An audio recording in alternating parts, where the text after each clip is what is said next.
Il est écrit au sujet de la foi qu'elle est une ferme assurance des choses que l'on espère et une démonstration de celles que l'on ne voit pas.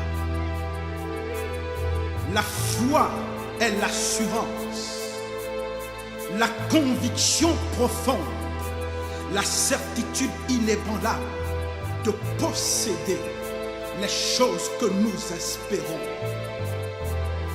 Mais il y a une chose que la foi n'est pas. La foi n'est pas le déni des faits qui nous accablent. La foi ne consiste pas à nier l'évidence de la réalité des difficultés auxquelles nous faisons face. La foi, ce n'est pas le fait de se persuader que le chômage, la maladie et la stérilité dans laquelle nous sommes ne sont pas réels. La foi, ce n'est pas se mentir à soi-même au sujet de nos adversités en se cachant la tête comme l'autruche et croire que de cette manière, nos problèmes disparaîtront d'eux-mêmes. La foi, ce n'est pas nier ce que nous voyons, vivons et ressentons à l'intérieur. Mais la foi, c'est l'audace d'oser croire qu'au-delà de ce que nous voyons, vivons et ressentons, il y a autre chose à voir, à vivre et à ressentir. La foi, c'est oser croire qu'au-delà de la réalité présente, il y a une autre réalité qui m'est favorable. La foi, c'est oser croire que la réalité qui m'est favorable est celle que Dieu a décrite à mon sujet dans sa parole. La foi choisit de s'identifier à la réalité de la parole de Dieu en rapport avec ma situation.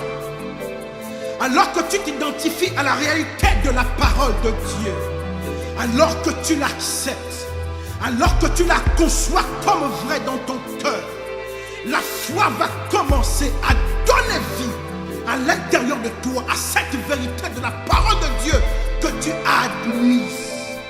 La foi va faire prendre forme à cette vérité en toi. Elle sera réelle dans ton cœur. Elle t'animera, elle te stimulera. Et pendant que tu avanceras dans cette assurance en posant les actes que celle-ci t'inspirera, tu verras la réalité, la substance de tes espérances prendre forme à l'extérieur. Ainsi, les précédentes réalités qui t'accablaient seront dominées et disparaîtront sous l'influence de la réalité de tes espérances. Ainsi donc, la foi ne consiste pas à nier l'évidence des circonstances difficiles par lesquelles nous passons. Mais par la foi, nous nous accaparons, nous nous identifions aux vérités de la parole divine. Par la foi, nous les approprions. Par la foi, elles deviennent vivantes à l'intérieur de nous. Et par la foi, elles s'extériorisent, deviennent vivantes à l'extérieur, pleines de vie. Cette parole se fait chair et change toutes nos circonstances.